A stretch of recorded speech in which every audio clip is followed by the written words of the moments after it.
Good evening. Hello, everybody. My name is Linda Rulashe, and I am a trustee of the South African Women in Sports Foundation. Welcome to this evening's webinar. We have two wonderful guests that I'll be introducing to you that we'll be in conversation with.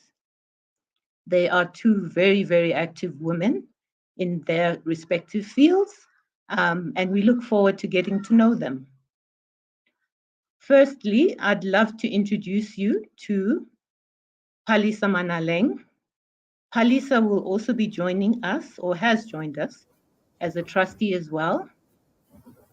Briefly, Palesa is a journalist at Eyewitness News and a South African national athlete.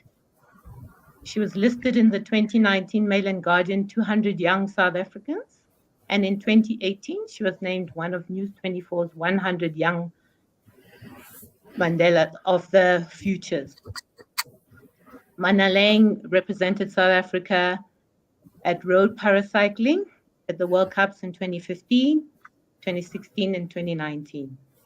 And she uses her platforms regularly to raise funds and awareness for the needs of differently abled people. Good evening, Palesa. Welcome. Good evening. Thank you for having me. Thank you, and thank you so much for agreeing to be part of the South African Women in Sports Foundation. As you all probably may already know, the foundation ensures that SA women's sports contribution is realized, recognized, and rewarded equally to that of men. And we do this through various programs, such as leadership and mentorship, resourcing and research, capacity building, events, participation, and general driving of awareness. So we really appreciate you joining the foundation, and we look forward to getting to know you. As a start, I think let's start with you perhaps just sharing with us your childhood and how you got into sports, it being your first love, obviously. Yeah. Yes. I was born and raised in Limpopo. My grandmother raised me until the age of 6. Then I moved to Witbank in Mpumalanga to live with my parents. They sent me to school called St. Thomas Aquinas, where I started playing sports there. Sports actually was a subject. You'd have maths, English, African, swimming, and then you'd have biology. And after school, it was a rule that you had to take up one sporting code. And I took part in netball, I swam, hockey, and after school at home, because we didn't have soccer at school, but I loved soccer. I played soccer in the street with the boys before I joined a club called Angels FC, where we played against other teams back then in the 90s. Now, I'm made to understand during those early playing days, that's when you acquired the nickname DJ. And that wasn't simply because you spun records. Tell us a bit about that. Apparently, you were quite a bit of a star.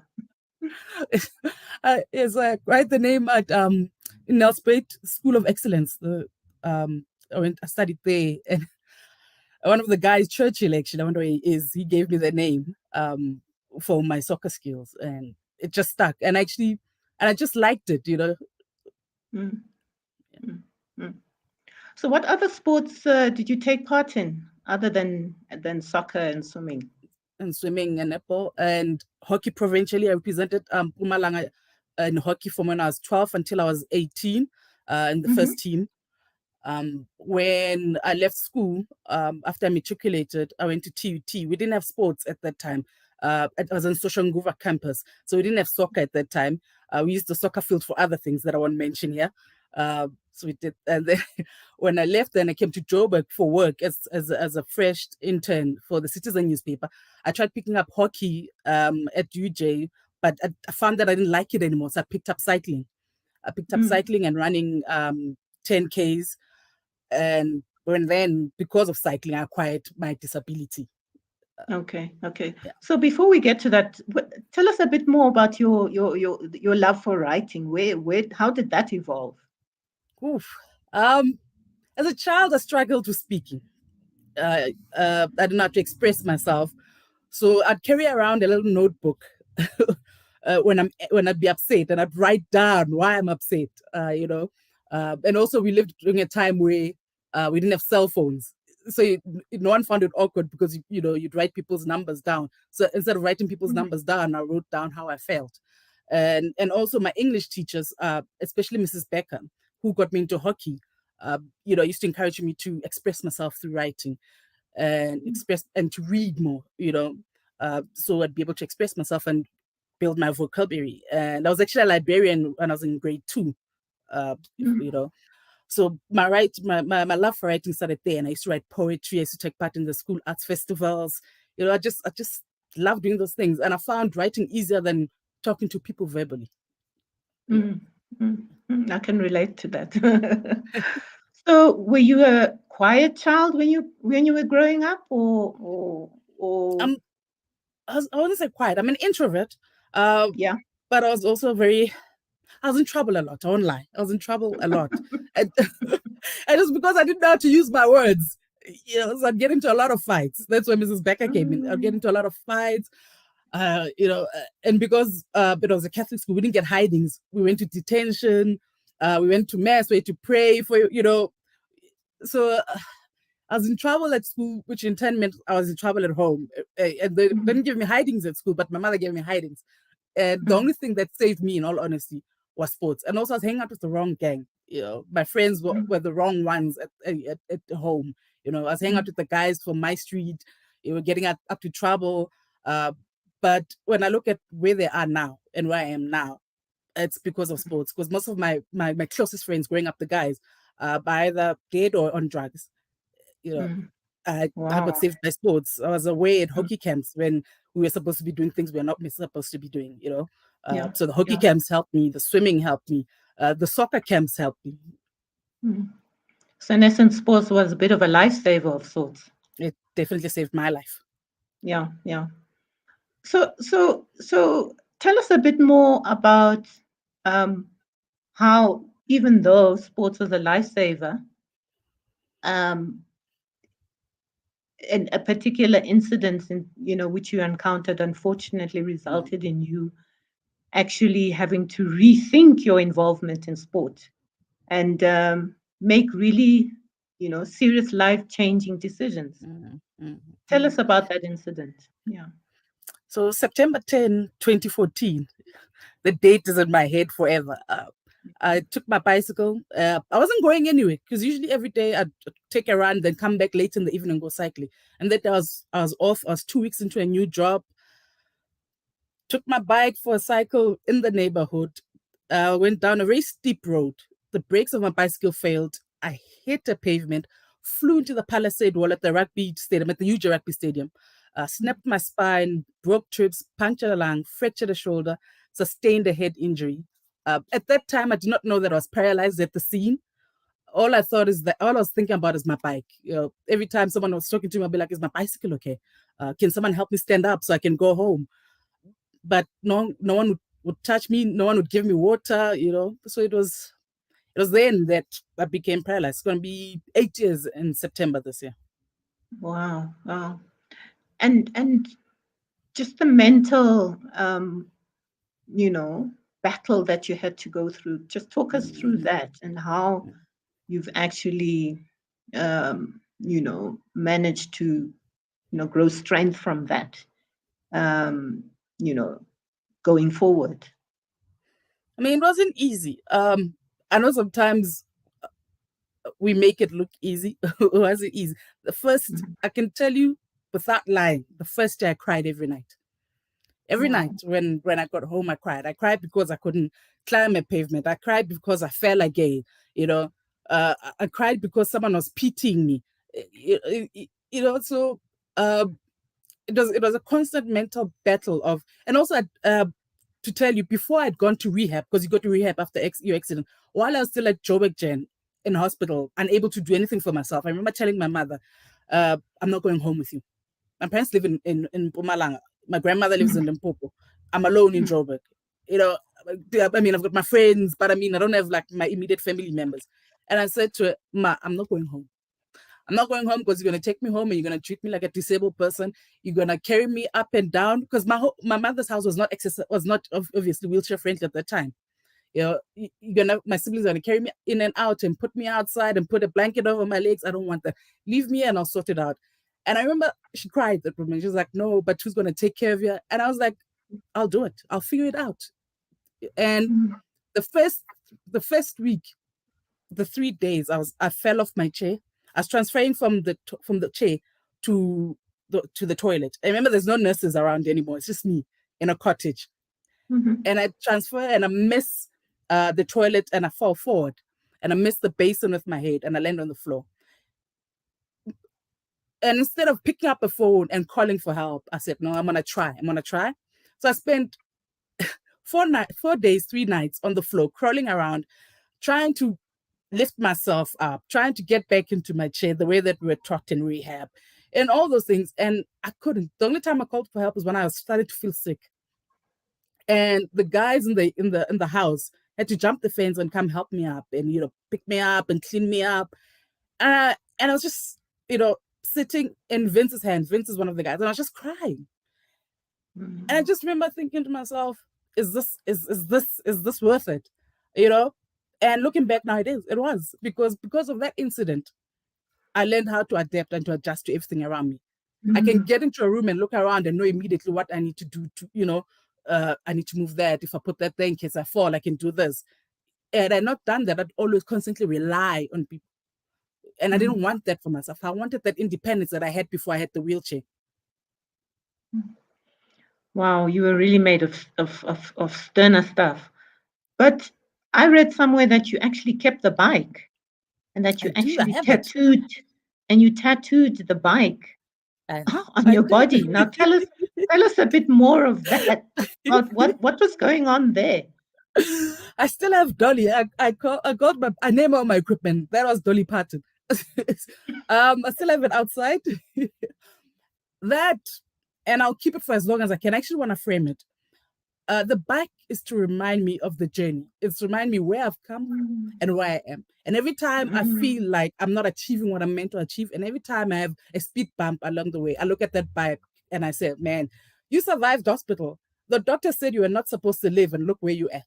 That is a reminder to me that I've achieved something, So I love that bike. Yes, I'm in a wheelchair because of it. But also the positive side is that, I've grown as a person. Maybe I needed this accident to grow. And sometimes, when I look at,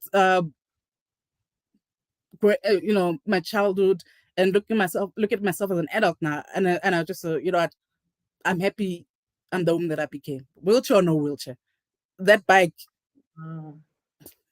So I did tattoo it. Yeah. And you're never going to get rid of it? No.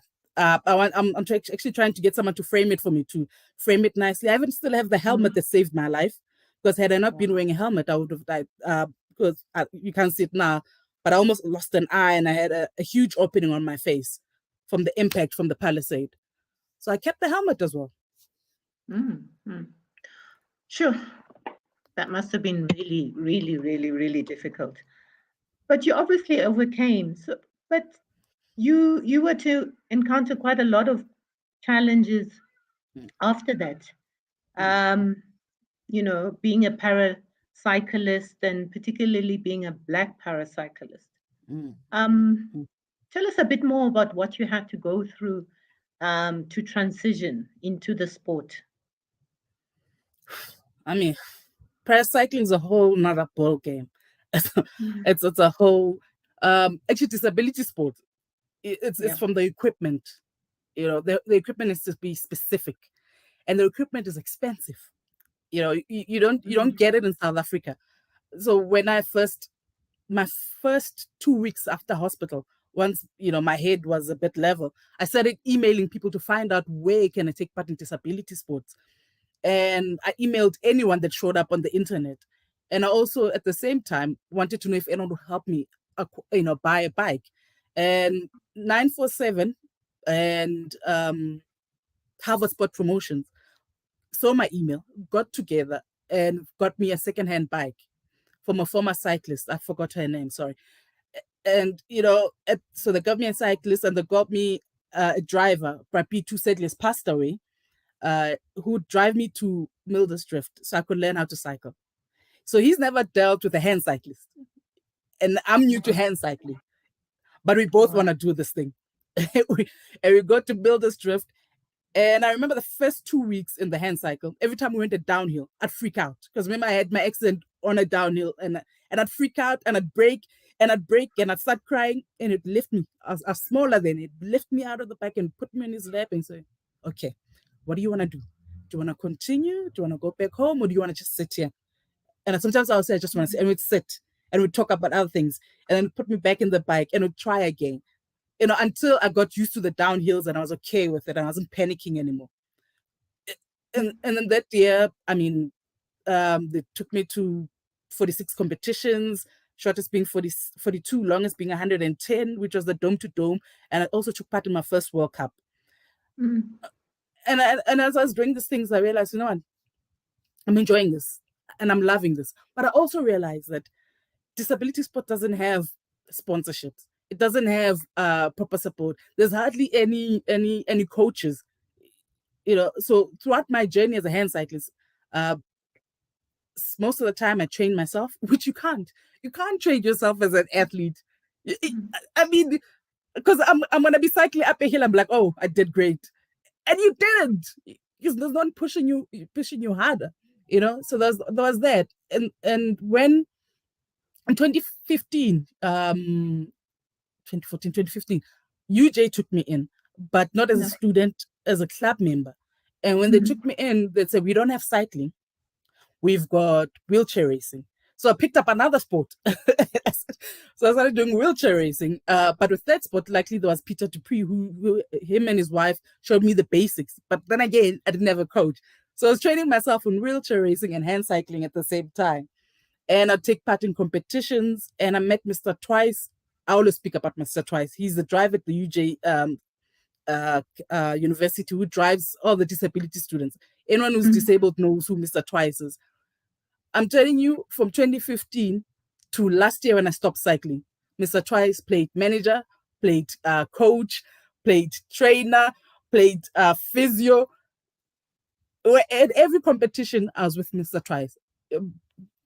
So as much as I cycled and I competed and I represented South Africa and I never actually have had a proper coach. The one coach that I had for 2 years was a boxing coach who would cycle with me, to train with me, because he was training me with boxing. He's like, so you're going cycling training, and I'll be like, coach, I don't have a cycling coach. He's like, okay, I've got a bicycle, and that's how he'd coach me, and I'd chase him. He'd cycle ahead of me, and I'd chase him. So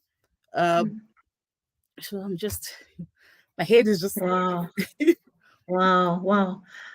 I mean, I'm made to understand even before your accident, you've had to deal with quite a lot. Some of the parents at hockey games were very merciless, yes. And coming from that and then into totally different terrain, totally different sports. What did you actually hold on to? How did you build resilience throughout all of that? Well, with the hockey, let me tell you, with the hockey, it was horrible. We were growing up during a time where Mandela had just been freed, and we're doing the whole Rainbow Nation thing, and schools were being forced to be integrated, And at the time I'd go represent Mpumalanga. Sometimes I'd be the only black kid and 2 color kids, and the rest of the team, And I'd remember parents as the goalkeeper of the team. So the parents of my team would come stand behind my box and call me names. And call me names and say things like, you should be happy, Mangi, that Mandela's free now. And you're 12 and you're trying to figure out, okay, but what's happening? Why am I being treated like that? And at the same time, I couldn't, at the time, go home and tell my parents what was happening because my father didn't want me to play sport. There's also that element at home because girls are not supposed to play sports. He had always wanted my brother to be the athlete. But my brother sucks at sports. You know, he's sucks at sports. He had no interest in sport. He played cricket for 6 months, and he's like, you know, I played everything, and he didn't like that. You know, so my biggest fear was always that if I tell him that I'm being terrorized, he's gonna say, "Yeah, I said," you know. It was even with the soccer, when I played soccer in the street. I didn't, when the guys would hit me for scoring, because sometimes I'd be the only girl, and if you know, I always fight to, you get a slap because how dare you, you're a girl. Then I'd have to get into fights, and I'd get into fights. You know, and I didn't have an older brother because I'm the firstborn kind of situation, so I had to learn to fight there. So those experiences for me, by the time I got to parasport, I was just at a point that I will do the best that I can with what I have, because I've always had to do that. You know, I've always had that mentality. I've got me. I can't go home and run to mommy and daddy because I'm gonna be removed. You know, for my protection at that time. Now I wanna play sports. So with parasport, I just like, you know, I'll do the best with what I've got. The best is Mr. Twice with me, taking me to competition. That's what I've got. So I'm gonna do the best I can with that. You know, it's not from lack of trying to find coaches. You know, I've written emails, but you know, also funding counts. How do you pay these coaches? Kind of situation, you know.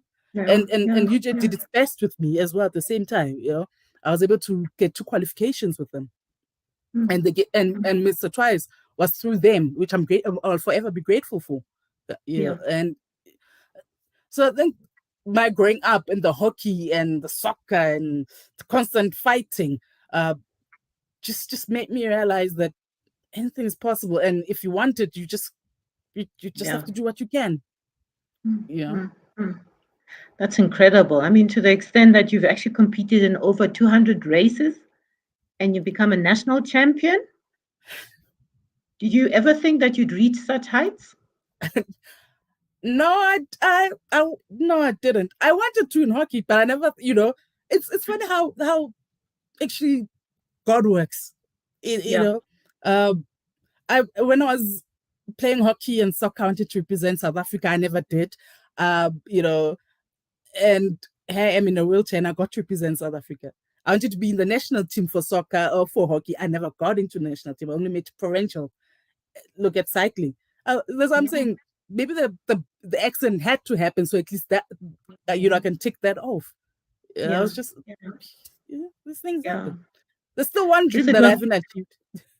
Which is? Well, I wanted to go to the Olympics and I wanted to go to the Paralympics. Now that hasn't happened, but I'm not giving up on that. So, wow.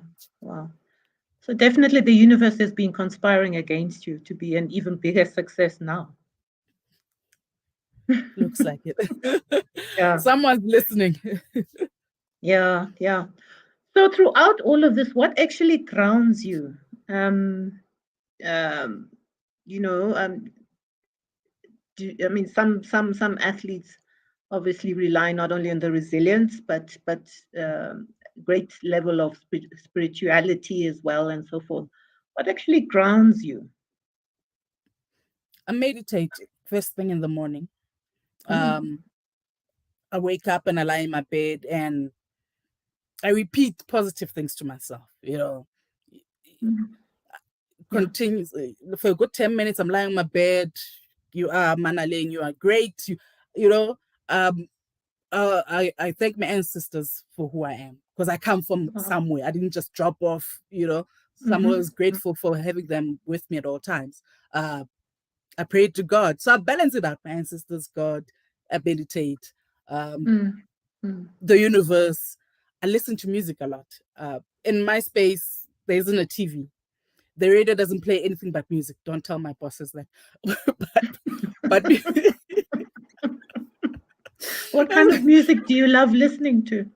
Oh, I listen to just about anything old school, jazz, R&B, house, from old, you know, from the 80s, 90s. I love that. That sets my mood. So every day I pick a song, and that song is the song for the day, you know. And I'm just like, okay, and it has to be a good song, you know. And I'm a true believer of you decide how your day is going to be. So if I'm going to wake up grumpy, it's going to be a mess of the day.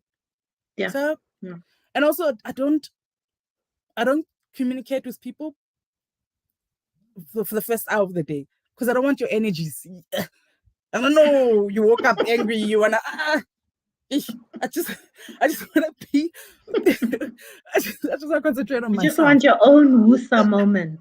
Like, and I try to visualize the day. What kind of day it's gonna be. I mean, in media, in honesty, anything would happen. But I don't concentrate on. I concentrate on myself. Okay, I'm gonna do this. I'm gonna do that. Ta-ta, ta-ta, ta-ta. So I live my life like it's a song. Ta-ta. Every step there's a chorus. You know, this is what I'm doing. That's what I'm doing. Okay, all right. This gym after this. Okay, no, and then I'm set.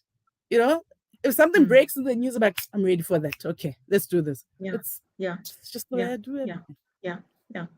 And obviously, you've continued with your love of English and so forth, and the words and whatever. Tell us a bit more about that. You being a journalist. It's you know what? I'm gonna be honest. I never knew I wanted to be a journalist. I knew I loved writing, and I knew that I loved poetry. I thought I'd be a poet. You know, poetry, write books. But when I started journalism in 2008 at TUT, by the first month I was hooked because I was telling other people stories. I was giving other people a voice, you know, because I'd always felt like I didn't have a voice in certain spaces. And that's what journalism is to me: storytelling, telling other people's stories, being, you know, giving them a platform. And I've worked in various places in the industry, and I'm currently at EWN now for a year now. And since I've been there, I've been using that platform and my voice and my privilege to give disabled athletes a platform.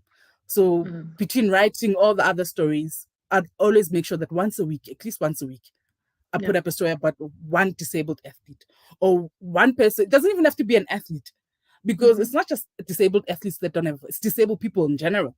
So and I try find them, and I try not to interview the same people, and also try and make sure that it's different races, because representation matters. It matters. You know, you can't be what you can see. And also when you see someone that looks like you achieving something, then you also want to try more, and you also want to try harder, or at least you feel like there's someone out there who looks like me, who's got a similar story, but look at them now. So I try find these kids, and I try find, you know, I'm on Twitter until late. I was trying to see who's tweeting about who. Okay, screen grab. Let me see if I can find this person and just say, hey, I want to tell your story. You know, one magazine that I follow a lot is Rolling Inspiration, because they cover a lot of disabled people. Then I just try find them there. You know, I've seen G Spot also covers disabled athletes, and my Facebook, I make sure that it's very open, so people can invite me, and then I can communicate with them and tell their stories. I don't just want to be a journalist who talks about politics and, you know, able-bodied sports, and I want to give minorities a voice as well, because I fall under a minority. You know, I'm a Black disabled homosexual woman. Wow. So in that sense, do you consider yourself a role model, and do you feel under pressure in a way, in that sense? Oh no. I never see myself as a role model. I just see myself as a helping hand. Wow. That's how I see myself. You know, I just want to give others what I didn't have as a child, which is a voice. I just want to help people achieve their dreams as best as I can. You know, I don't have the money to give people what they can, you know, to buy the equipment to buy, but I always hope that by writing someone's story, someone sees them. For example, there's a guy called Max. He's from Eastern Cape. He wanted to come to Gauteng to compete in bodybuilding, wheelchair bodybuilding, and didn't have funds. And I wrote that story, and someone funded him to come. And he won, and he's actually now training to go to Poland, I think, to go compete. Yeah. So for me, that's being a helping hand. That's the best I could do for him. You know, I still track him and see how he's doing. You know, and sometimes I give out my WhatsApp number to disabled people just so we can chat. You know, so that you have someone to talk to, because this is a whole new world. I mean, I got disabled at 27 years old. You know, so I lived my whole life as an able-bodied person, and there are some times where I've got issues that I cannot discuss with you as an able-bodied person. So I'll discuss with Usandile, who's been disabled longer than me, and say, hey, but man, you know, I'm feeling such a thing, and he'd be like, I feel like that sometimes. You know what I do, and we discuss it, and we, you know, and also we have different issues to able-bodied people when it comes to access as well, you know, because the issues that come with access are from able-bodied people, because we are not included in conversations about access, you know, and when we bring them up, we brush them off. So it's always good to have someone to talk to. That's why I also avail myself to be someone for someone else who's new disabled to talk to, or who's been disabled forever. But you know, growing up when you're disabled, there's always horror stories where disabled people are locked in back rooms or are never given an opportunity to go to school to study, and I always try to advocate for them the best I can. But also the first place I like to start is with the parents, because the parent is the problem. Because if you're locking up a child in the back room because they're disabled, you are a problem. You know, so I'm just a helping hand, and I help the best way that I can. Okay. You spoke about being a voice of the voiceless. Tell us a bit more about the causes that you're involved in. They've taken so there's an organization called OCL, One Chance at Life, which yearly would cycle from Pretoria to Cape Town to raise funds for disabled kids. That had to be stopped, of course. COVID actually messed up a lot of things. So that initiative had to stop because of COVID. But my understanding, something new is going to come up this year. So I'm crossing my fingers that I get to cycle for 10 days in the middle of nowhere to raise funds for kids. There's an organization in Pretoria called OPIBA that also works with disabled kids. And right now they're trying to get permission to host road races. So you know that everybody, you can run, there's marathons, and you can get points to go overseas and to qualify. So that's what we want to do for disabled kids, so that they can qualify for marathons in South Africa. So you don't have to raise funds to go take part in the Boston Marathon when there's a Spa 10K there kind of situation. So there's things like that. I read elsewhere as well that you joined about 11 runners, and you're the only hand cyclist to embark on a trip race from Pretoria all the way down to Cape Town. 2,200. Yes. How was that experience? That's life, eh? That's what life's about. I would do it again in a heartbeat. If I didn't have to work and be an adult, I would do that every chance. Freedom for me is just being out there and just cycling anyway and everywhere. You know, and also the greatest part for me was we got to stop every now and again and talk to parents about disability and talk to disabled kids, you know, and to show them that you can, and have them touch the bike, and have parents ask questions, you know, is it possible for my child to do ABC? And like, your child can do anything, you know, they'll do it differently, but they can do anything. So that for me was just like amazing. 10 days. Wow. And we even went via Namibia, where it's via the desert. I was just like, I mean, wow, that's incredible. That's incredible. Well, we've just been joined, better late than never, by Dr. Phathokuhle Zondi, Phatho, as people popularly know her. Welcome, Phatho. Just a quick introduction. Dr. Zondi is a sports and exercise medicine physician, experience in clinical sports medicine, executive management and leadership. Her life mission is to use sports physical activity as a tool for socio-economic development and as a platform that facilitates transformation, diversity, and inclusion. Hello, Phatho, how are you? I'm very well, Sis Linda. Hi, DJ. How are you? I'm good, and you? Always good to see you. Thanks. Welcome. Thanks so much for joining us. As I indicated, tonight is about celebrating our new trustees, and we're also very honored to have Phatho join us. at the foundation as well. Patu, DJ has been telling us about her life story and how she got into sports. It's incredibly fascinating. Um, Tell us how you got bitten by the sports bug. I read somewhere that you grew up in a home that was filled with love and passion and prayer. Tell us a bit more about that. Absolutely. That definitely was home, was where I was introduced to sports, Sis Linda. My father was a runner and a tennis player, and participated in several comrades marathons. My mother was also a runner.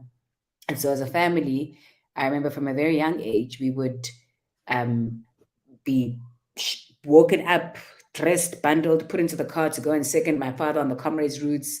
Or back in that day, in fact, they exist now again, but the Spa Ladies 10K runs, I remember as a big family. So my dad comes from a family of 10, and my mother comes from a big family herself. So all the aunties and the cousins and the whatever else who are female would participate in the ladies 10K races.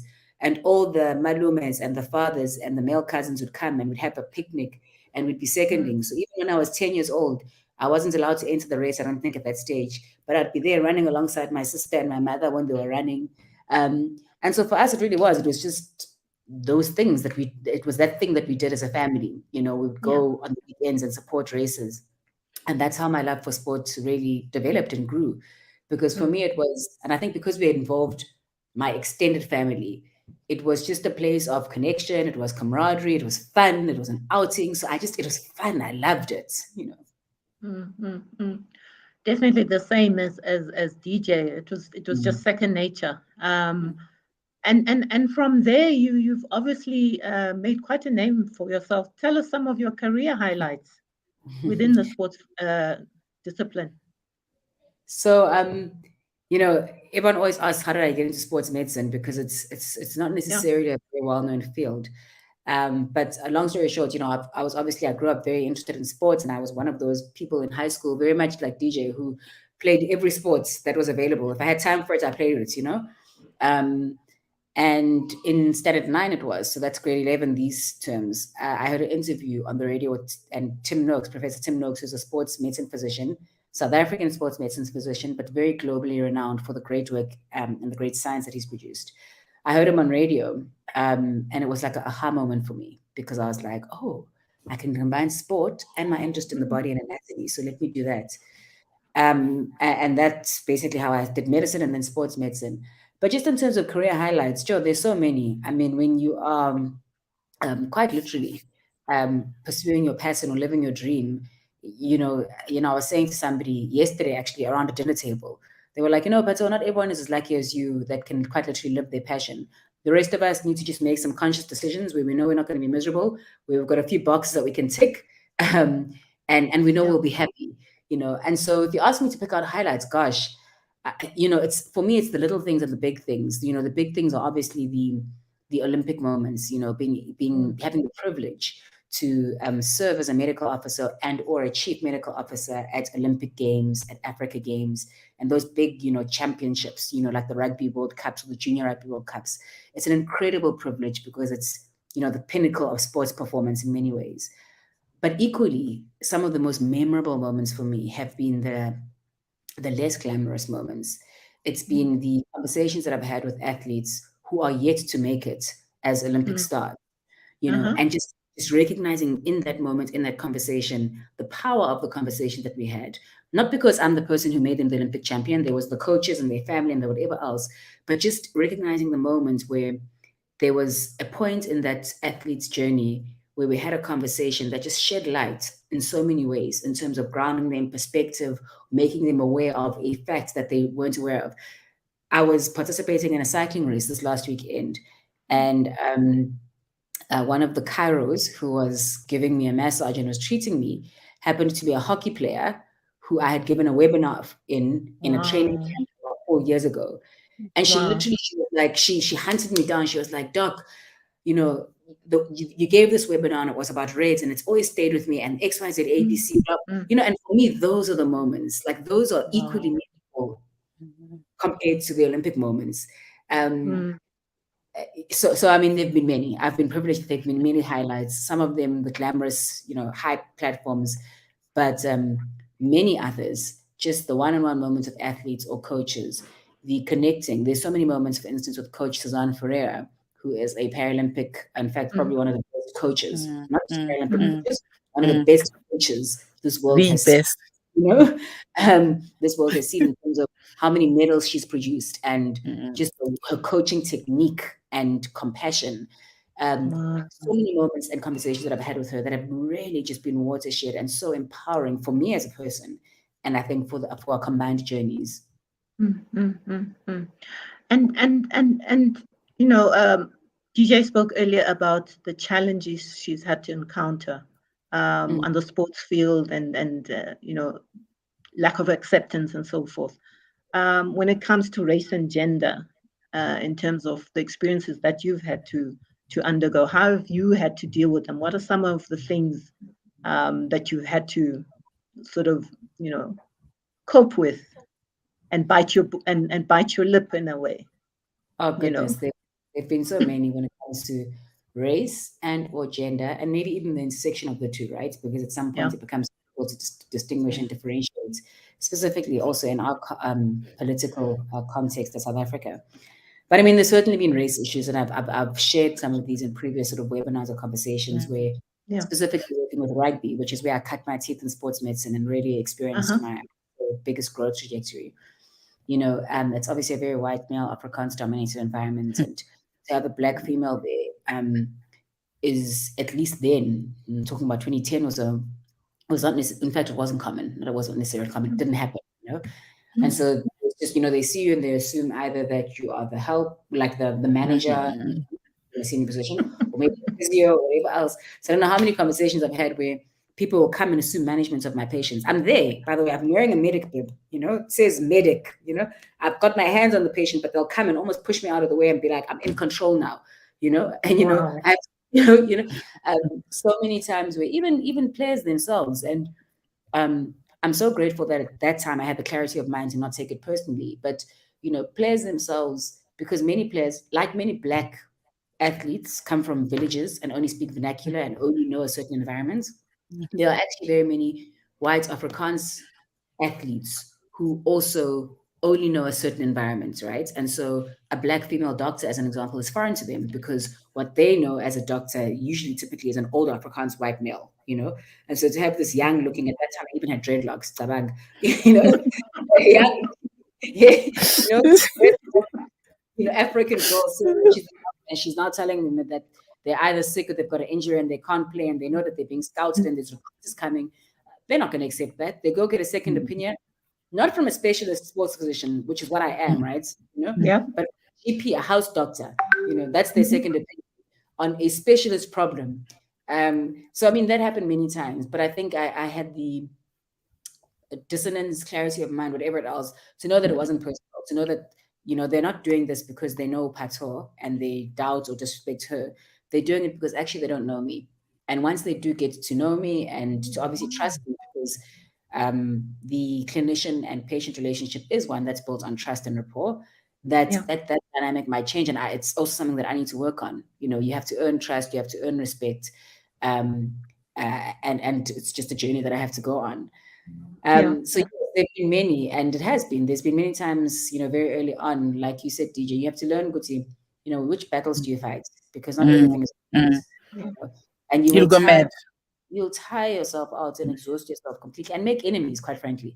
If you're fighting everything, if you're just that angry person, everything that happens, you're fighting, and that's not to say you accept injustices, but some of them you're like, what, this is a smaller problem, then let me focus on this, because my overcoming, addressing, conquering this will address the rest of it as well.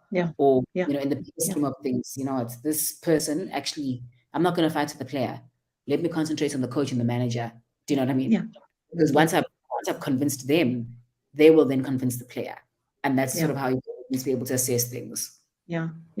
As they say, zizo chiki zinto, ne? Actually. We have to be optimistic. Earlier we spoke about various causes and being a voice within your terrain. I know you're very big on causes. Recently, you launched your Color Africa Outdoors movement. Talk to us a bit more about how important that is for you generally. Oh, that was really fun for me. So, as a sports physician, my particular area, a sports physician, actually, and an advocate, within the area of sports, my specific area of interest, hence my affiliation with South African Women in Sport Foundation, is female athlete health and performance. And so, in terms of advocacy and causes, a lot of what I've applied myself to, a lot of the projects that I participate in really are about using sport to change lives and sport for good. I've been privileged to experience how sports has influenced my life. Now, I can't claim to have come from a background of huge disadvantage and huge controversy and adversity. I've experienced certain privileges in my life that have given me access to certain things. But even then, sports has enabled and opened a lot of doors, and I've witnessed firsthand, having engaged many athletes, privileged and like previously disadvantaged, how sports has created opportunities and platforms. And so it's become my life mission to just use that sport as a platform to create change.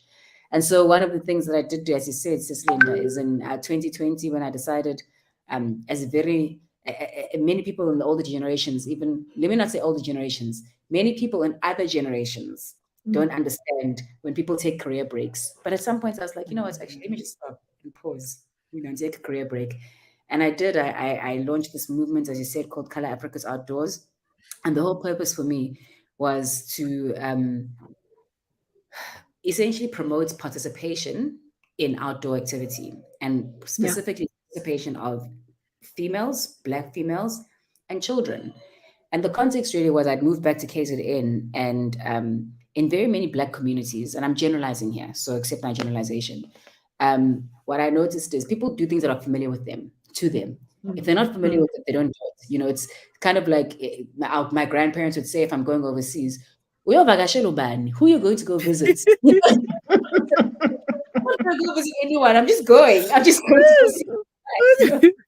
And so when I moved back to KZN from Cape Town, I noticed a lot of that. I would literally go and meet somebody to ride on my bike because I cycle. And people would be like, but who are those people that you're riding with? I'm like, I don't know. I'm going to meet them when I get there.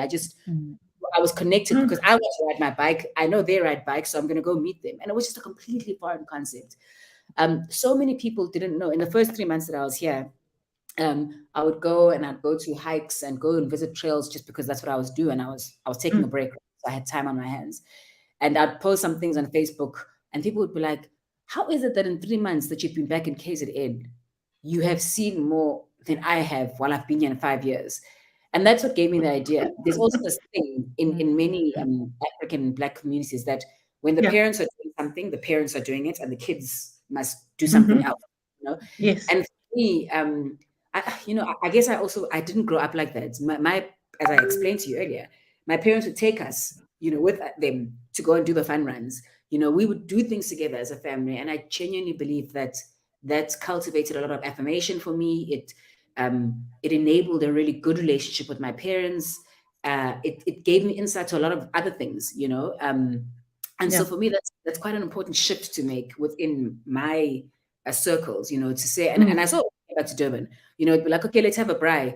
The parents will come, you either leave the kids with your parents or at home with the auntie. And and I didn't like that, right? So I was like, no, let's do things together. And so part of this movement is discovering accessible outdoor activities. So the thing cost is also be a factor. So everyone can do it. Most of the activities that I showcased in those 100 days were less than 50 Rand or free, and then some of them at a cost. And then also I brought my children. I showed people we can do these things with our kids. We can have fun as grown-ups and kids, because also it's important to show your kids a certain lifestyle, not just talk about it, be with them and include them in some of the things that you're doing.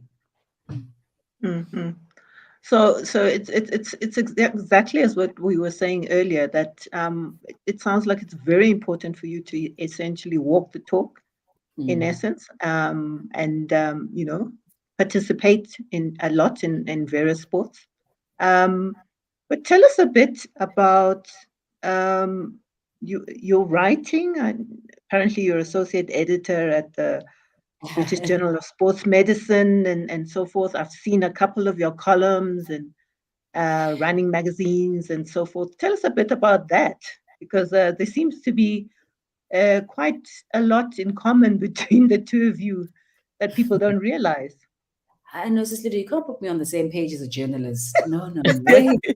That's right. Listen. Excuse the pun. Excuse the pun. Listen. No, but I do. I quite enjoy academics and a little bit of research. And so my writing has very much been academic based, in other words, journal publications, a lot of editorials.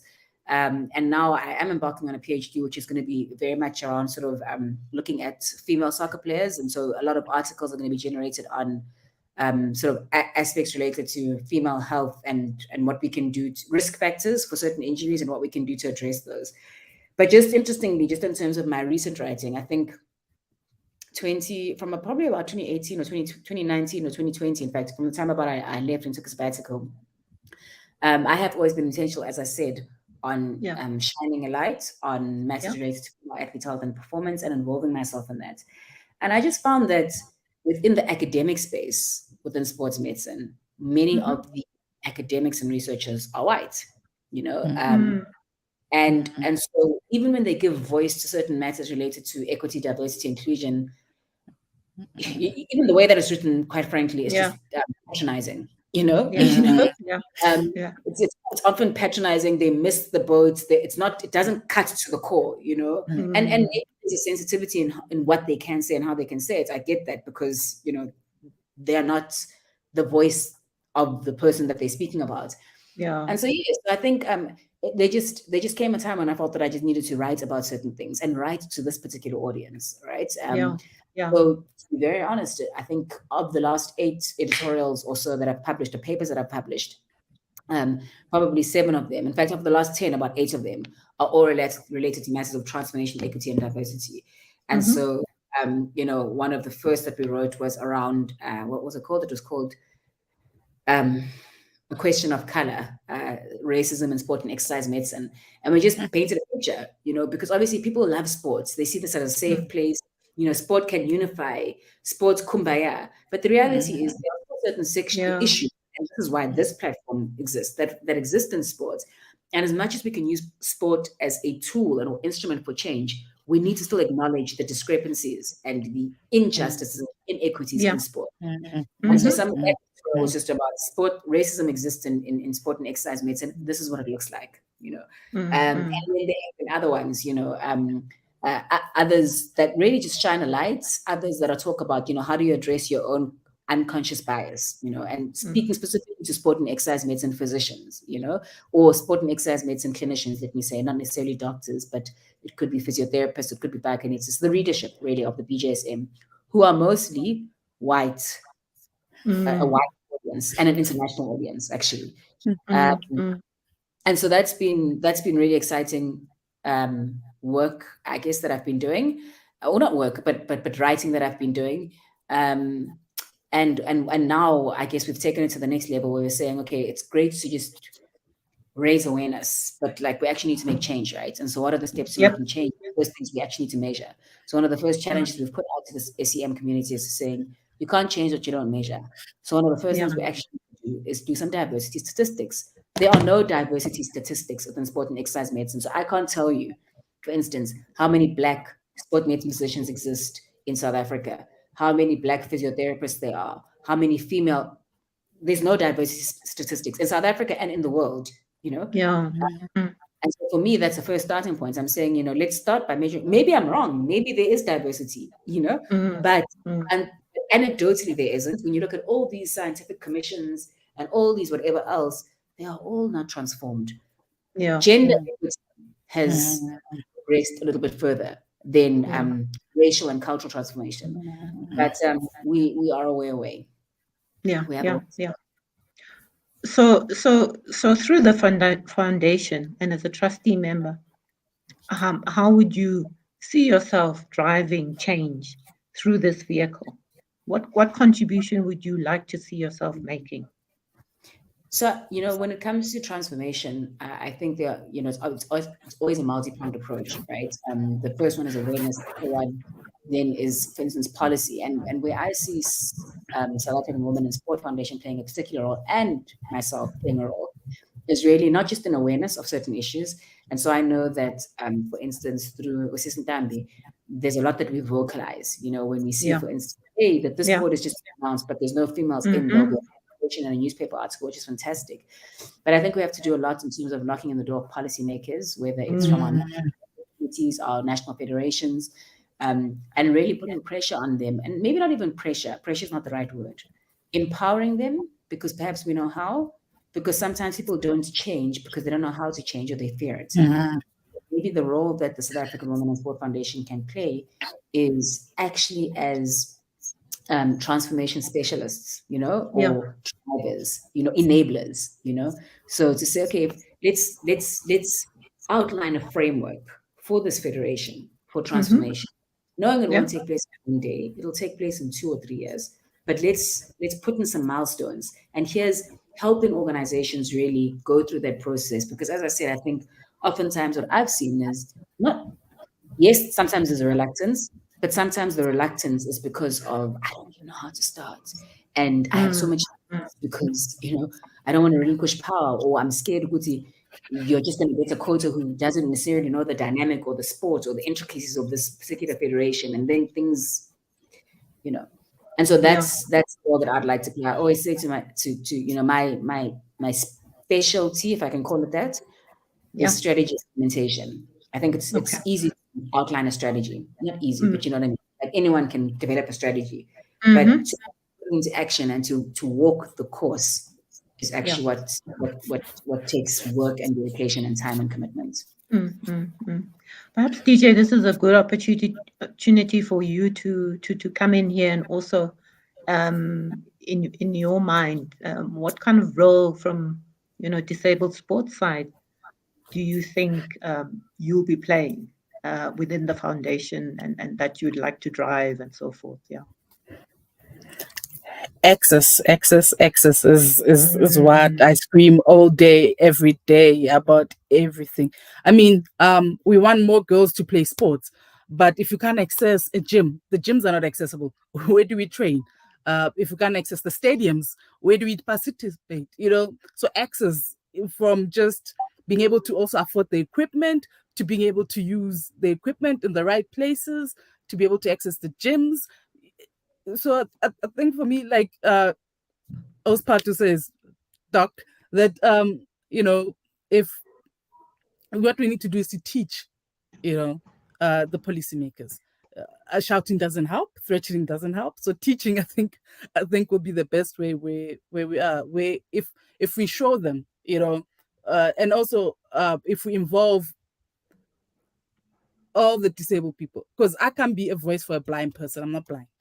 I can't be a voice for a deaf person. I'm not deaf, but I can communicate with them and hear what their needs are, and we could find ways to assist them. What does access mean at a gym or at a sporting competition for a blind individual, or for a deaf individual, or for someone who has a mental disability, and also being in a wheelchair, our disabilities are not the same, we need, what is needed in an accessible toilet. Also comes to the kits, the competition kits that we wear. There should always be more than one option, so that everyone is accommodated. I'll give you an example. I picked up powerlifting now. So I'm powerlifting now from cycling. Jack of all trades.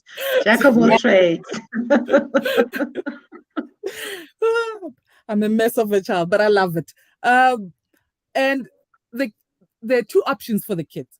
There's a short pant. Those things are very tights, and there's a long pants one. But when I've been asking around, the vendors in South Africa, whether we've got the option of the long one, they said no, we only supply the short one. And they were like, but why do you want the long one when you could just wear the short one? And I said to them, because I use a catheter, you understand?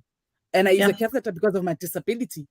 And it is easier for me to have one that is inserted while I'm competing.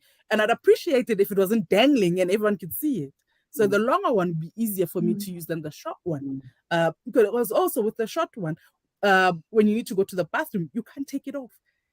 You know, to put it on, because in powerlifting, you have to have your suit in your hand. You can't wear it, and you must present it to the judges so they can see it. And then you must get dressed there after they've weighed you. It took two adults to help me put it on, because that thing is tight. I've never worn something so tight in my life. Wow. I mean, you understand? So, and I was just thinking to me, if we consider little things like the kit of athletes, imagine the difference it could make for sports. You know, if we consider in sports like powerlifting, if we consider things like, okay, yes, they had a bed-like thing there, but it was too high for me. I'm a short person. So if we consider, okay, we have disabled people here.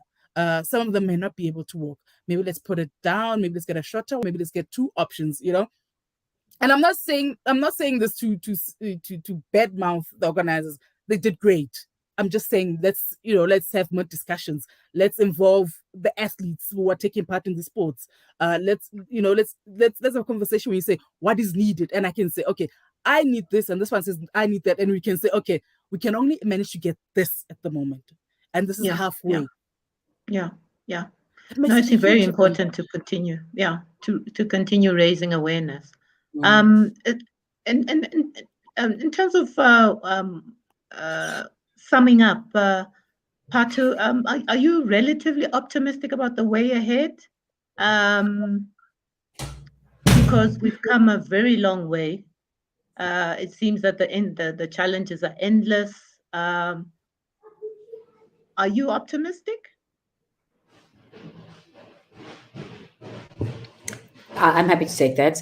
I absolutely am. And I'll tell you why I'm optimistic. While I absolutely recognize that there's a long way to go, I think the tide is starting to turn, and there are shifts that we are feeling that are being made. The fact that organizations like South African Women and Sport Foundation do have a voice on some platforms is progress. The fact that we see ourselves represented on some platforms is progress. The level of representation is not yet ideal, you know. Sorry, there's a child in the background now. The level of representation is not ideal. And perhaps the way in which our voice, the reach which our voice can have is not ideal. Yeah. But certainly I think the tide is starting to turn, and there's definitely progress. I think we can't deny the amount of progress that has been made already. And with people like ourselves and very many other people who are working on very many other platforms, I do believe that we will continue to make shifts. Yeah. DJ, some final thoughts? I mean, we've come far. Yeah. We've come far. Yes. And I'm looking from, let me talk on disability sport, of course. We've come far. I mean, I'm looking at the 7.5 years that I've been, and I've seen the changes. The more we communicate, and also, you know, organizations like this give us disabled people a voice. If we didn't, I wouldn't be here, you know. So as a country, we've come far. We still have a lot of work to do. But I don't want to get worked up. We're having a great conversation. I mean, we still need to change the things like we're not developing disability sports in rural areas and townships. That frustrates me. It's a long way. Yeah. That grinds me, you know. But so far, so good. So I think there are major things that we need to do, but we're headed in the right direction. And the more we give people like me a voice, and the more we have conversations as people about what is needed, the more we can help each other grow. Yeah. And make it better for the next generation. Definitely. Well, on that very philosophical note, thank you so much, ladies. It's really been interesting getting to know you. And I'm sure a lot of people actually found the discussion very fruitful and interesting. And we look forward to working with you in the days and the months ahead. Thank you so much, and good night. Thank you. Bye.